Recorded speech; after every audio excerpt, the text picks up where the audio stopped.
Hello friends, welcome to my channel. এগিয়ে সকলকে স্বাগত। আর এক নজরে ভারতের ইতিহাসে আজ আমরা আলোচনা করব মুঘল সাম্রাজ্য সম্পর্কে। তো এখানে আমাদের আলোচনা থাকবে মূলত বাবরের উপর। তো একটি ভিডিওর মাধ্যমে মুঘল সাম্রাজ্য টোটাল আলোচনা করে দিতে পারতাম, সেক্ষেত্রে ভিডিওটা প্রচুর লেন্দি হয়ে যাবে। তো সেই কারণে পার্ট করে আলোচনা করব। আজ আমরা আলোচনা করব বাবর নিয়ে। তো নেক্সট দিন হুমায়ুন, এইভাবে কিন্তু চলতে থাকবে।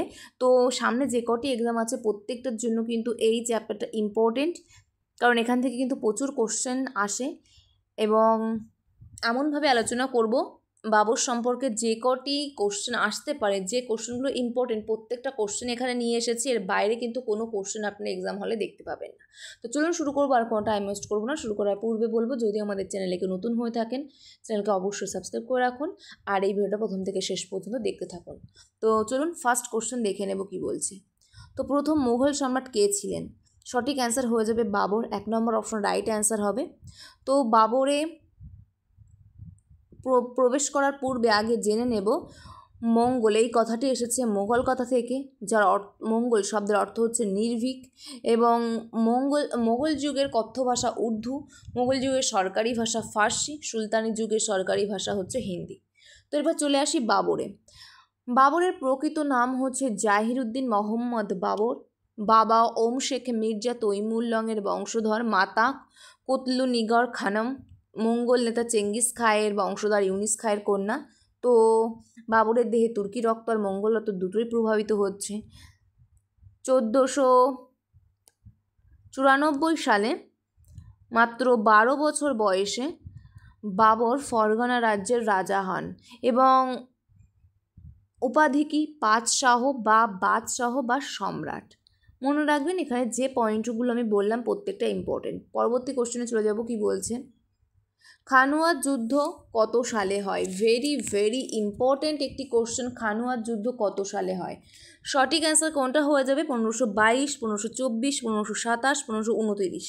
তো এখানে সঠিক অ্যান্সার কিন্তু হয়ে যাবে 1527। অপশন সি কিন্তু এখানে কারেক্ট অ্যান্সার হবে, খানুয়ার যুদ্ধ।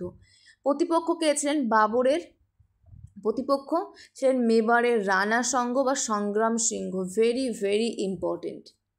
এবং রানা সিংহ বা সংগ্রাম সিংহ একত্রে অনেক জায়গায় কিন্তু অপশনে থাকবে রানা সংগ্রাম সিংহ, তিনি কিন্তু পরাজিত হন। তো এখানে সঠিক অ্যান্সার হয়ে যাবে অপশন সি। চলে যাব পরবর্তী কোশ্চেনে, দেখে নেব। নিম্নের কোন যুদ্ধ ভারতে মুঘল সাম্রাজ্যের ভিত্তি স্থাপনের পথ প্রশস্ত করেছিল? প্রথম পানিপথের যুদ্ধ, পানিপথের দ্বিতীয় যুদ্ধ, পলাশির যুদ্ধ, তরায়ণের যুদ্ধ। সঠিক অ্যান্সার কিন্তু হয়ে যাবে এখানে পানিপথের প্রথম যুদ্ধ। 1 নম্বর অপশন কিন্তু রাইট অ্যান্সার হবে। সাল কত? 1526 সালের 21শে এপ্রিল। মনে রাখবেন, ইম্পর্টেন্ট। সালের সাথে তারিখটাও মনে রাখুন, ইম্পর্টেন্ট। 1526 সালের 21শে এপ্রিল। প্রতিপক্ষ ইব্রাহিম লোদি। তো ইব্রাহিম লোদি কিন্তু পরাজিত এবং নিহত হন। এবং এই পানিপথের প্রথম যুদ্ধের মাধ্যমে কিন্তু বাবর মুঘল সাম্রাজ্যের ভিত্তি স্থাপন করেন বা স্থাপনের পথ প্রশস্ত করেন। তো এখানে সঠিক অ্যান্সার হয়ে যাচ্ছে অপশান 1। পরবর্তী কোশ্চেন দেখে নেব, কি বলছে। পরবর্তী কোন বছরে ঘরঘোড়ার যুদ্ধ সংঘটিত হয়? ঘরঘোড়া বা গোগরা। মনে রাখবেন, ইম্পর্টেন্ট, দুটো কিন্তু একই যুদ্ধ। সাল কত? 1526, 1527, 1528, 1529। সঠিক অ্যান্সার হয়ে যাবে 1529। অপশান ডি বা ঘ কিন্তু রাইট অ্যান্সার হবে, ঘরঘোড়া বা গোগরার যুদ্ধ। ইব্রাহিম লোদির ভাই মামুদ লোদি এবং বাংলার সুলতান নসরত শাহকে কিন্তু পরাজিত করেন। তো ভেরি ভেরি ইম্পর্ট্যান্ট একটি যুদ্ধ। পরবর্তী কোশ্চেনে চলে যাবে, এখানে সঠিক অ্যান্সার অপশন ডি বা ঘ। বাবর ছিলেন ভারতীয় উপমহাদেশে মোগল সাম্রাজ্যের প্রতিষ্ঠাতা। তিনি কোথা থেকে ভারতে এসেছিলেন? তো ফার্স্ট কোশ্চেনেই কিন্তু আমরা আলোচনা করেছি, মাত্র 12 বছর বয়সে বাবর ফরগনা রাজ্যের রাজা হন 1494 সালে। তাহলে কোথাকার রাজা ছিলেন বাবর? ফরগনা রাজ্যের। সেখান থেকে কিন্তু ভারতে আসেন। তাহলে সঠিক অ্যান্সার কোনটা হয়ে যাচ্ছে? এখানে 1 নম্বর অপশান। পরবর্তী কোশ্চেন দেখে নেব, কি বলছে। আরামবাগ কার দ্বারা নির্মিত হয়? সঠিক অ্যান্সার হয়ে যাবে বাবর। অপশন 2 রাইট অ্যান্সার হবে। তো আরামবাগে কিন্তু বাবরের সমাধিস্থ করা হয়, আরামবাগ কাবুলে। মনে রাখবেন, ইম্পর্টেন্ট, অপশন 2 রাইট অ্যান্সার। পরবর্তী কোশ্চেন দেখে নেব, কি বলছে।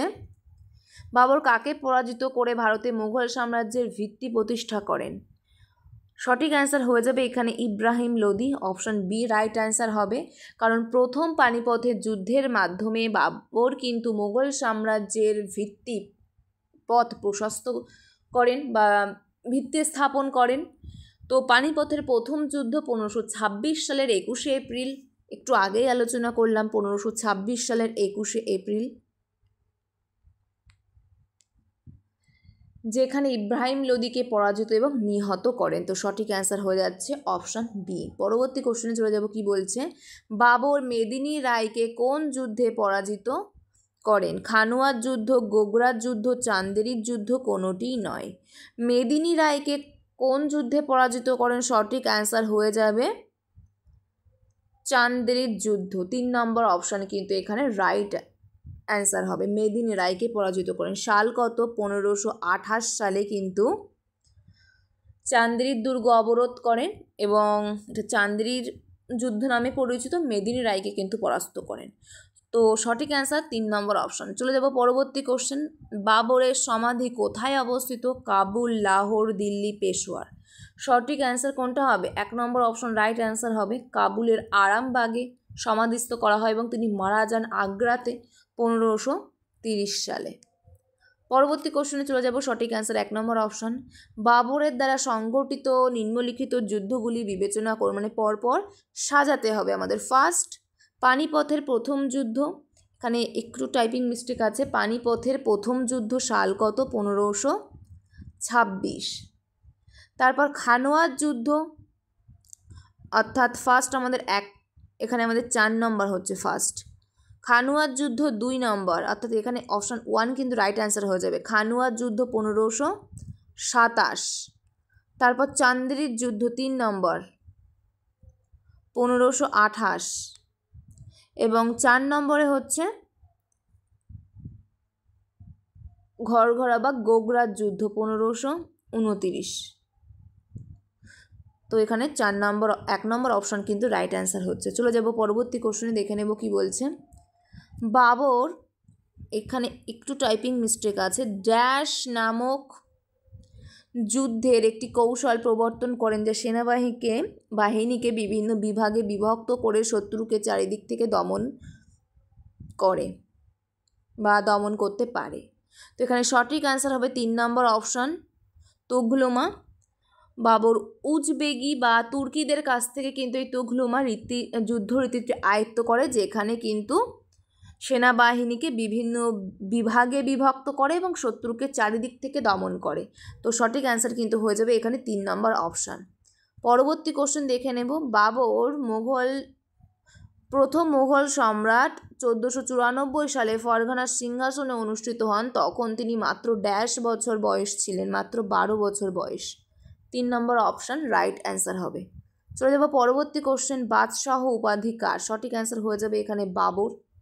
বাবরের যদি বাদশাহ উপাধি না থেকে পাতশাহ থাকতো, সেক্ষেত্রেও কিন্তু বাবর আমাদের অ্যান্সার হতো,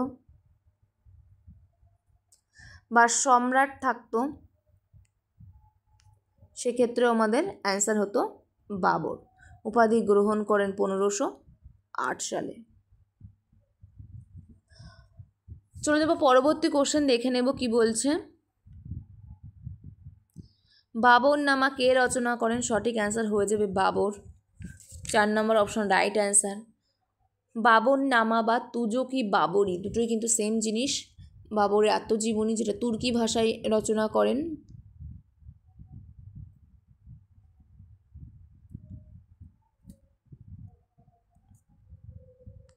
তুজকি বাবরি। আর এটি ফার্সির অনুবাদ করেন, ফার্সি ভাষায় আব্দুল রহিম খান খানান। মনে রাখবেন, ইংরেজিতে অনুবাদ করেন আর্সকাইন অ্যান্ড লেভেল। ইম্পর্টেন্ট, তো এটাই ইম্পর্টেন্ট, বাবরনামা বা তুজকি বাবরি কে রচনা করেন? বাবর। তো এই হচ্ছে আমাদের বাবরের উপর থেকে যে সমস্ত পয়েন্টগুলো ইম্পর্টেন্ট, প্রত্যেকটা নিয়ে আলোচনা করে দিলাম। তো এর বাইরে কিন্তু কোনো কোশ্চেন আসবে না। তাছাড়া ফার্স্ট আগ্নেয়াস্ত্রের ব্যবহার কিন্তু বাবর শুরু করেন, যুদ্ধক্ষেত্রে রুমি পদ্ধতি অনুসরণ করেন, এগুলো ইম্পর্টেন্ট। তো এখানেই শেষ করব আজকের টপিক বা আজকের ক্লাস। নেক্সট ভিডিওতে তোমাদের আবার দেখা হবে। আর যদি ভিডিওটা ভালো লেগে থাকে অবশ্যই একটা লাইক করুন, বন্ধুদের মধ্যে একটু শেয়ার করে দিন যাতে সকলের মধ্যে ছড়িয়ে পড়ে। প্রতিদিন রাত 10টায় জিকে সিরিজের উপর ভিডিও পেতে অবশ্যই চ্যানেলকে সাবস্ক্রাইব করে রাখুন যদি চ্যানেলে নতুন হয়ে থাকে। তো চলুন এখানে শেষ করছি, নেক্সট ভিডিওতে আমাদের আবার দেখা হচ্ছে। Thank you and good bye.